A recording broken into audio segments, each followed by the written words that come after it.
Bom dia e a paz do Senhor a todos. Venho através dessa mensagem dar um comunicado à igreja. Eu peço que você assista até o final. Estamos aí prestes a iniciar um trabalho aqui na igreja, a retomar o trabalho às quinta-feira. Estavam parados sem fazer trabalhos às quintas-feiras e a partir de amanhã retomaremos nossas atividades às quintas-feiras.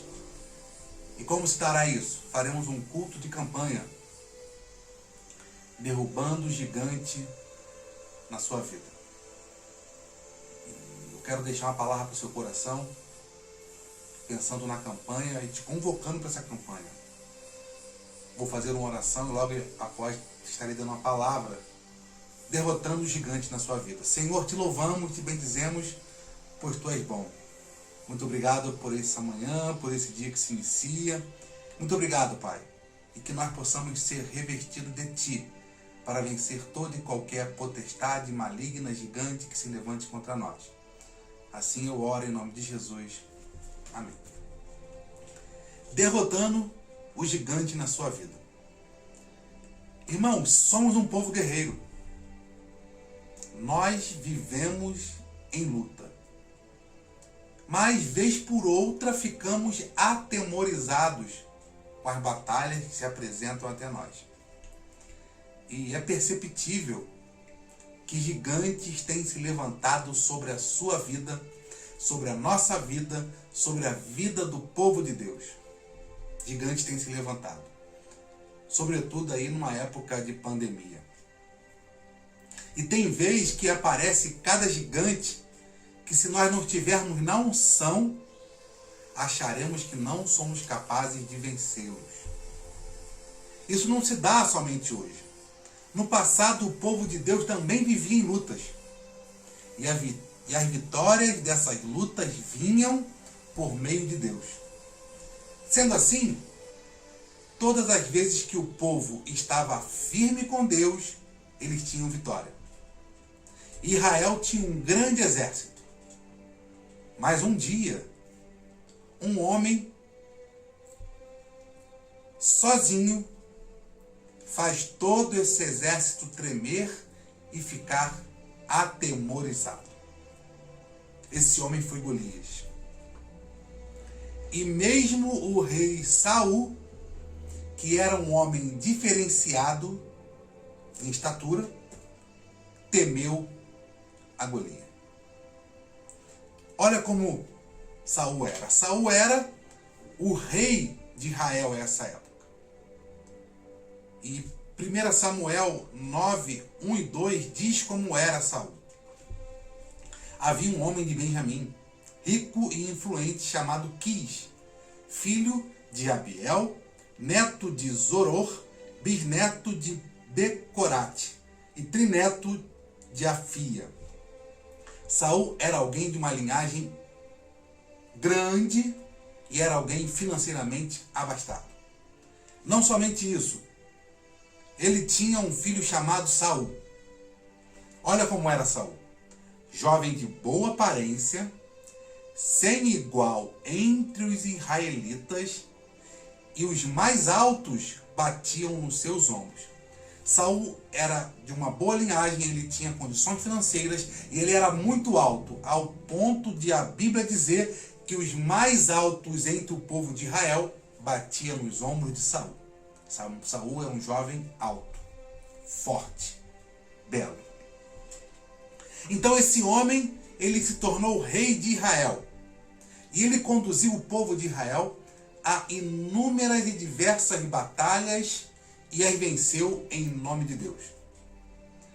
Até um dia ele se tornar autossuficiente. Ou ele começou a se achar pensando que ele era o cara. Junto com todo o exército que ele tinha. Ele era jovem, era abastado, era forte, era bonito, era alto. Ele se tornou o rei de Israel e através dele Deus deu muitas batalhas e vitórias a Israel. E ele ali começou a tomar a glória para ele, se sentindo alguém. Aí olha o que Deus faz para mostrar para Saul que ele não era nada. Certamente Saul se achava um homem diferenciado.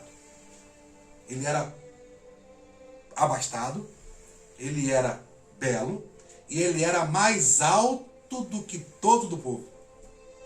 Certamente ele se achava melhor por ser diferente, por ser mais forte, por ser rico e por ser rei. E olha o que Deus faz. Deus levanta Golias, alguém que era maior que o próprio Saul. Quando um servo de Deus começa a achar que é alguma coisa além de servo, Deus logo dá um jeito de baixar a bola dele. Olha o que Deus faz.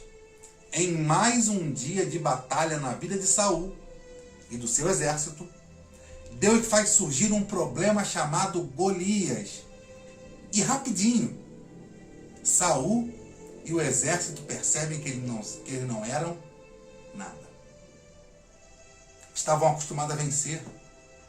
Saul se sentia o rei da cocada preta, porque ele tirou a glória de Deus, no sentido de dar crédito a toda a vitória que ele tinha a Deus, e começou a achar que as vitórias vinham porque ele era diferenciado. Aparece então Golias. E olha o que Golias faz. 1 Samuel, capítulo 17, do verso 8 ao 11, diz assim: Golias parou e gritou às tropas de Israel. O que estava acontecendo? Israel e Judá estavam dispostos numa colina, os filisteus estavam dispostos em outra colina, entre eles um vale. Estavam prontos a guerrear. Antes de começar a batalha, surge esse Golias. Ele aparece nesse momento, como diz o verso 8. Parou e gritou às tropas de Israel. E diz assim: por que vocês estão se posicionando para a batalha? Não sou eu um filisteu? E vocês servos de Saul? Escolha um homem para lutar comigo. Aquele exército passou a ser conhecido não mais como o exército de Deus vivo, mas sim o exército de Saul. O começo da vitória na vida de Saul e desse exército foi quando eles passaram a crer que era alguma coisa. Tanto é que Golias e o exército dos filisteus conhecia aquele exército como o exército de Saul. Então Golias faz um desafio: olha, eu sou um filisteu, vocês são Israel, o exército que está vencendo todas as batalhas. Ou seja, vocês não são o exército que vence tudo? É o que Golias está falando. Vocês não são aqueles que vencem tudo? Eu não sou apenas um filisteu? Então, escolhe um homem para lutar comigo. Porque está falando o seguinte: olha, vocês não são bonzão? Todo mundo na terra, todo o resto, não são ruins? E eu fico me perguntando, não é assim que muitas vezes os cristãos se acham?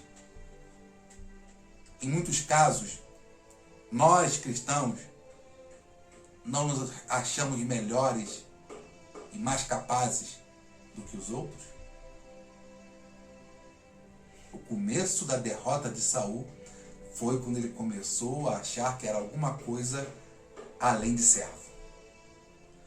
E no verso 9 ele continua dizendo: se ele puder lutar e me matar, nós seremos seus escravos. Todavia, se eu vencer e matar, vocês serão nossos escravos e servirão.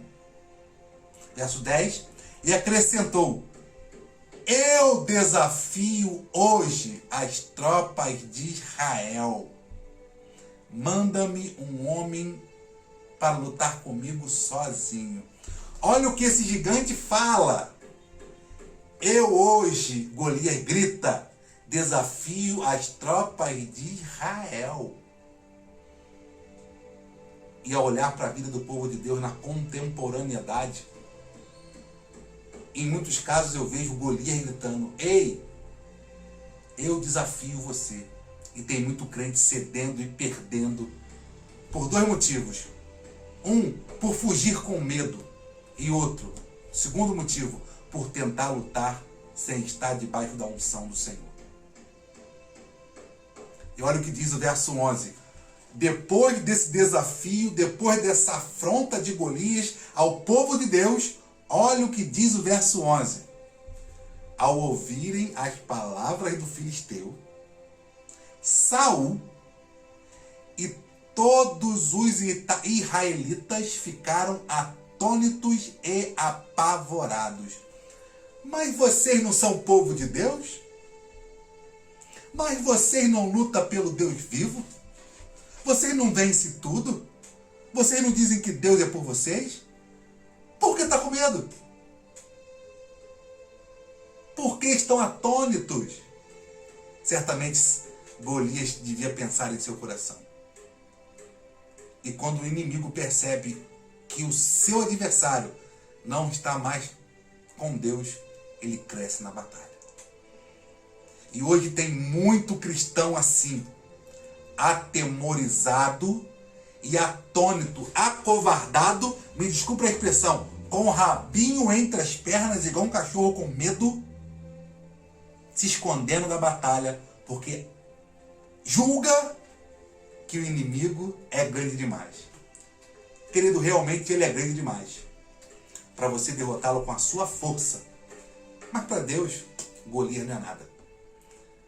Golias podia ser muito alto para Saul. Afinal, Saul era um homem que se destacava. Ele era belo, tinha dinheiro, era rei, era forte e alto. O mais alto de Israel. Certamente ele podia ser soberbo, pensando, ninguém pode me derrotar porque eu sou o mais alto. E ele começou a colocar a sua confiança no que ele era. Então Deus levanta alguém mais alto do que Saul, para mostrar que Saul não é nada sem Deus. Queridos, não importa a batalha que você lute, se é contra gigantes ou não. Nunca se ensoberbeça, pois é Deus que te dá a vitória. A nossa vitória é de Deus. Saibam, queridos, que enquanto tiver um que confia em Deus, a situação pode mudar. Tudo parecia estar destruído ou perdido. Face a esse desafio, os israelitas deviam tremer mais que vara verde, pensando, bom, Golias nos chamou para a batalha. Ele quer lutar com um só. Se nós ganhamos, beleza. Mas se perdermos, seremos escravos deles. Não iam para a batalha por medo. E ficavam temendo o que estava diante deles e não viviam. Aquela condição estava aprisionando eles, pois eles não viviam uma vida tranquila, pois tinham medo de serem escravos, porém não tinham confiança mais em Deus de ir à batalha.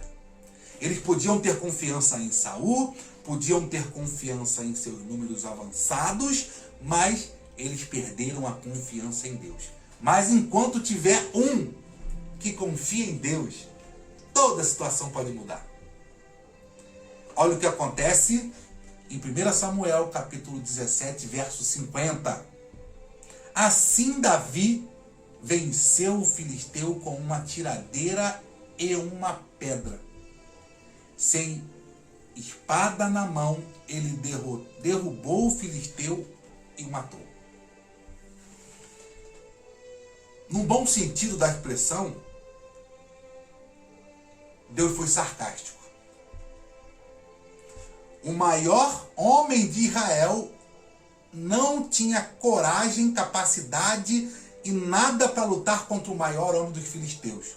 Então Deus levanta o menor de todo Israel, um menino franzino, 17 anos praticamente, magro, pastor de ovelhas, que nem na sua própria casa ele tinha reconhecimento, ele era humilhado por seus irmãos, seu pai deixava ele de lado, e Deus levanta esse com um pequeno diferencial. Ele fala assim, quem é esse incircunciso? Sabe o que quer dizer incircunciso? É muito mais do que algo físico. A circuncisão naquela época era o sinal da aliança com Deus. E Davi fala assim: quem é esse homem que não tem aliança com Deus, que ousa afrontar os exércitos, não de Saul, mas os exércitos de Deus? Consegue perceber a diferença? Ele não viu o tamanho do gigante que estava à frente dele. Ele viu: quem é esse que não tem aliança com o meu Deus, que tenta afrontar o meu povo? E tudo que ele viveu na vida dele levou até aquele momento. Certamente Davi pensou: não, eu tenho experiência com Deus. Quando eu cuidava de ovelhas, apareceu lá um leão e Deus me fez vencer aquele leão e cuidar das minhas ovelhas. Quando eu cuidava das ovelhas, apareceu um urso e Deus me fez derrotar aquele urso. Deus é comigo. Deus, ele me faz vencer e ele me faz vencer para cuidar das ovelhas de meu pai. Ainda mais para cuidar do povo dele. Quem é esse homem que não tem aliança com Deus e se mete com o povo de Deus?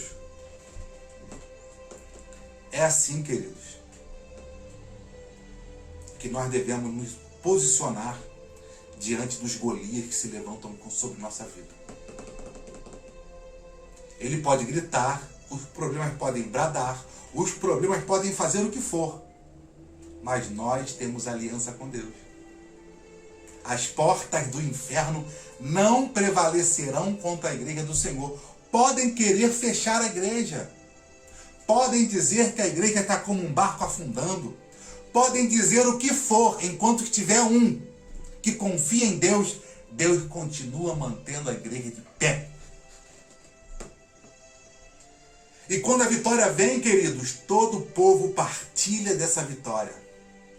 Tudo que o povo precisava, o exército de Israel, tudo que esse exército precisava era ver Deus continuar sendo Deus sobre eles. Tudo que o povo precisava era deixar de confiar em Saul e passar a confiar única e exclusivamente em Deus. E olha o que acontece. 1 Samuel, capítulo 17, verso 52. Então, os homens de Israel e de Judá deram um grito de guerra e perseguiram os filisteus até Gate, até as portas do Ecrom. Cadáveres de filisteus ficaram espalhados ao longo da estrada de Searaim até Gate e Ecrom. Mas como assim? Golias não tinha feito um pacto lá? Olha, quem me derrotar, o povo vai ser escravo. Meu povo vai ser escravo. Então, o que aconteceu? O que aconteceu foi o seguinte: aquele povo ficou tomado de tanta fé que não aceitaram ninguém se posicionar contra Deus. Eles derrotaram todo o exército filisteu em nome de Deus. Como eu disse lá no começo, queridos, hoje tem muitos gigantes se levantando sobre a igreja. E nós, e a igreja do Senhor, está semelhante aos exércitos de Saul, atemorizada. E é nesse sentimento, é nessa visão que iniciaremos amanhã a campanha Derrubando o Gigante na sua vida. Porque eu creio que Deus vai levantar no meio do povo dele homens e mulheres semelhantes a Davi. Sem beleza, sem recursos, sem conhecimento, muitas vezes menosprezado, mas homens e mulheres com coração cheio de fé, que através dela, da fé, vencerão os gigantes que têm se levantado contra a nossa vida, contra a vida da igreja do Senhor na terra. E através dos testemunhos que certamente teremos, todo o povo será encorajado à batalha, da mesma maneira que a vitória que Deus deu a Davi encorajou todo Israel e Judá contra os filisteus. Como é que vai funcionar?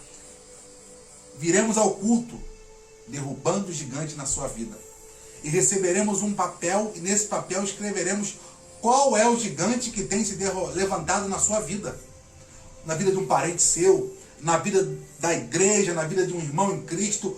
Qual o gigante que você tem visto se levantar sobre a vida de quem você ama?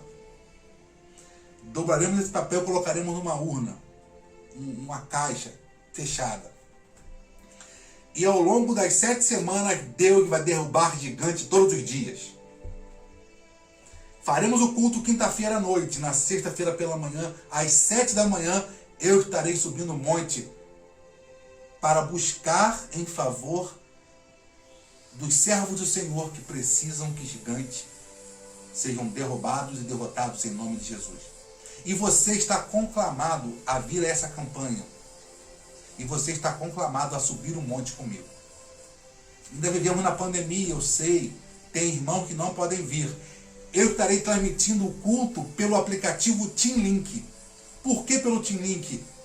Você vai ter a oportunidade de falar durante o culto. Vou pedir para alguém ficar controlando o aplicativo e você vai fazer o seu pedido no aplicativo, você que não pode vir aqui. Eu quero que o gigante seja derrotado. Alguém escreverá no papel e colocará na urna para você. E lembre, Saul, mesmo tendo um exército, não tinha nada, pois não era capaz de derrotar um homem. Ele estava sem Deus. Davi, mesmo sozinho, menosprezado, visto como nada, ele foi capaz de derrotar um grande gigante, pois ele tinha Deus. Se você estiver com Deus, não existe gigante que não caia diante de você. Se você estiver com Deus, o gigante da sua vida vai cair por terra em nome de Jesus. Convide seu irmão, seu amigo, seu parente, seu familiar, aqueles que podem a estarem conosco aqui na igreja todas as quinta-feiras a partir de amanhã às 19h30. Essa campanha serão 7 semanas. Depois das 7 semanas, Deus nos guiará a outro caminho.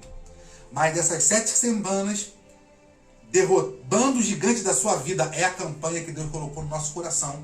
Nessa época onde homens e mulheres, irmãos em Cristo, têm sido aprisionados pelo medo de gigantes que se levantam sobre a sua vida. E saiba que sobre a sua vida nenhum mal pode vencê-lo, porque Deus é contigo e se Ele é por nós, ninguém será contra nós. A partir de amanhã, às 19h30, na Igreja Metodista Wesleyana, aqui em Leeds, a campanha Derrubando o Gigante na Sua Vida. Você é nosso convidado. Venha. Serão 7 semanas de culto, quinta-feira à noite, e toda semana subindo o monte para entregar os pedidos ao Senhor, clamando uns pelos outros e sendo abençoados por Deus. Que Deus te abençoe. Espero por você aqui amanhã, em nome de Jesus. Amém.